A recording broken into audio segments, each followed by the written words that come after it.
Hello everyone, आज का जो हमारा टॉपिक है that is about the bile juice. तो आज इस वीडियो में हम बाइल जूस क्या होता है, कहाँ से ये प्रोड्यूस होता है और इसके क्या कॉम्पोजिशन है, इसके बारे में डिस्कस करेंगे। This will be the part 1 of video.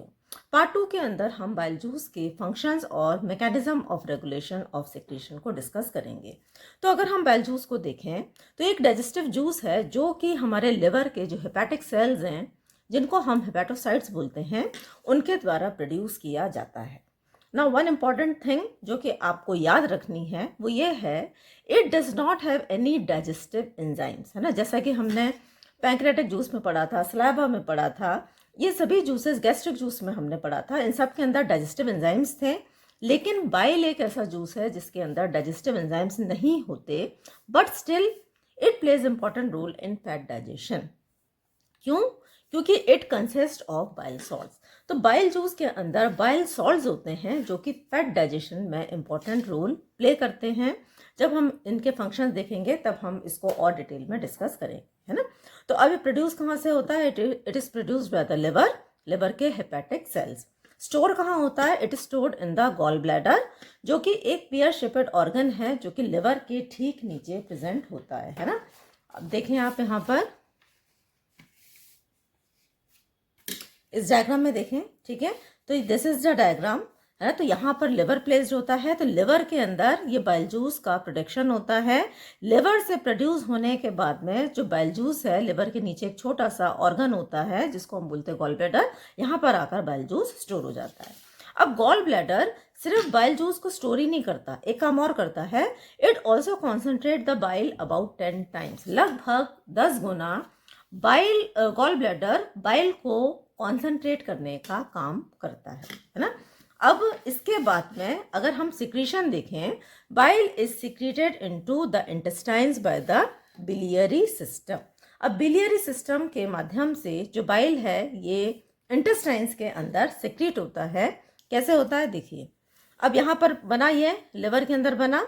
अब लिवर से right hepatic duct and left hepatic duct, right and left hepatic duct liver से ये निकलती हैं।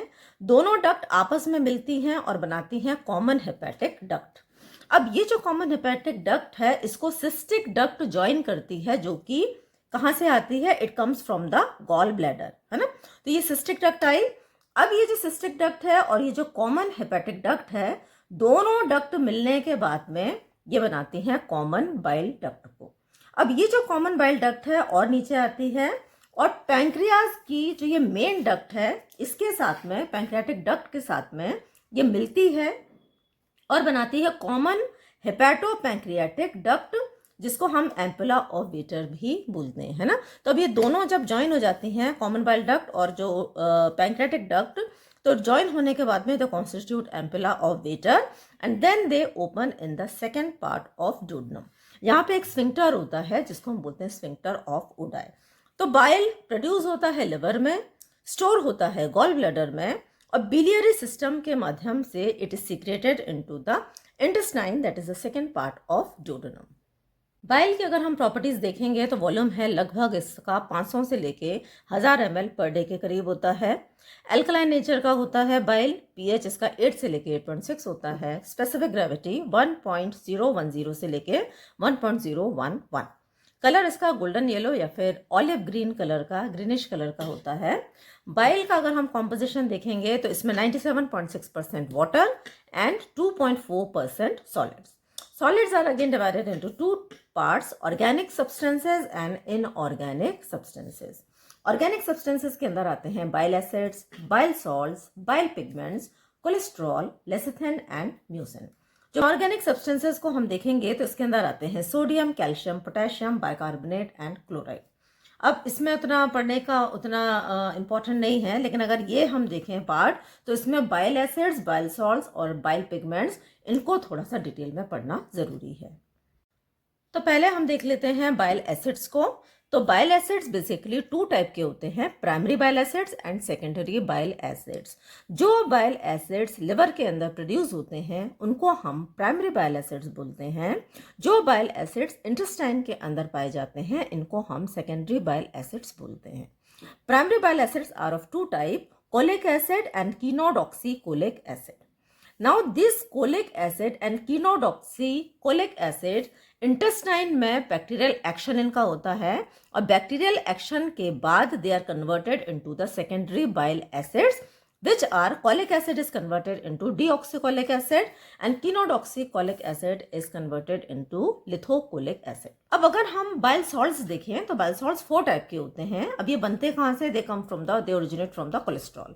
तो लिवर में कोलेस्ट्रॉल कॉलिक एसिड में और कीनोडॉक्सीकोलिक एसिड के अंदर कन्वर्ट होता है. ये जो कॉलिक एसिड है इसके साथ में ग्लाइसिन कंबाइन करता है and it forms glycocholic acid. Similarly ये जो कोलिक एसिड है इसके साथ में टॉरिन कंबाइन करता है and it forms taurocholic acid. Now glycocholic acid के साथ में अगर सोडियम कंबाइन करता है तो ये बनता है सोडियम ग्लाइकोकोलेट.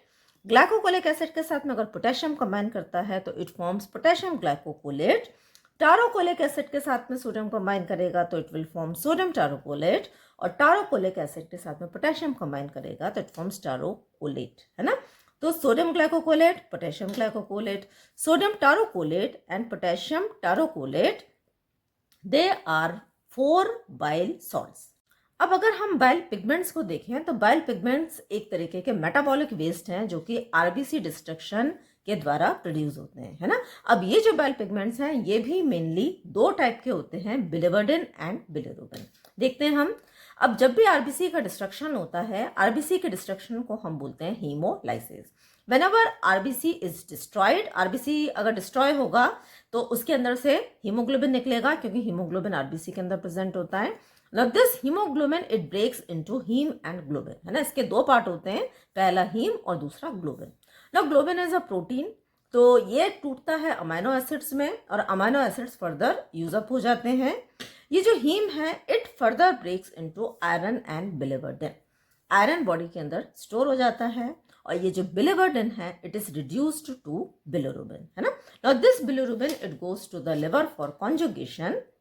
वहां पे जाकर ये कॉन्जुगेट होता है और कॉन्जुगेट होने के बाद में ये यूरिन के अंदर आता है. यूरिन के अंदर जो यूरोबिलिनोजन है उसमें कन्वर्ट होता है जो कि यूरिन को कलर देने का काम करता है ना. तो यहाँ पे 2 पिगमेंट्स हो गए, बिलिवर्डिन एंड बिलिरुबिन. तो ये था हमारा आज का टॉपिक जिसमें हमने बाइल जूस के बारे में एक जनरल इंट्रोडक्टरी लेक्चर लिया जिसमें हमने बाइल जूस के प्रोडक्शन के बारे में और उसके कॉम्पोजिशन के बारे में पढ़ा. In the next video we will be talking about the functions and mechanism of regulation of bile. अगर आपको वीडियो पसंद आया है तो वीडियो को लाइक करें, चैनल को सब्सक्राइब करें, वीडियो को शेयर करें. Thanks for watching.